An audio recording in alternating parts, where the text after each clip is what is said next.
मेरे भाई, मेरे दोस्त, मेरे कुलीग मियां गौस साहब मेरे साथ मौजूद है और रहीम यार खान में ज़िमनी इलेक्शन होने जा रहे हैं हमारे मरहूम MNA साहब की नशिस्त पे।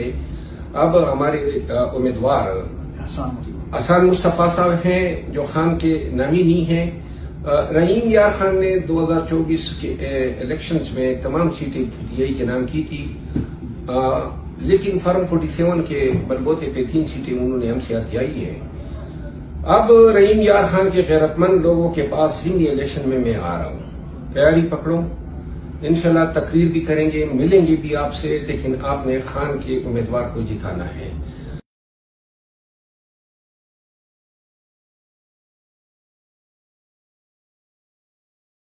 अब हमारे पास और कोई रास्ता नहीं है सिवाय इसके कि अवाम के पास जाएं और अवाम को अपनी फरियाद करें। इंशाल्लाह जल्दी पंजाब में एहतजाज की काल भी दे रहे हैं। आप तैयारी पकड़ें। रहीम यार खान ज़िमनी इलेक्शन में जब भी मेरा भाई तारीख मुकर्रर करेगा, मैं आपके बीच में मौजूद हूंगा। बहुत शुक्रिया।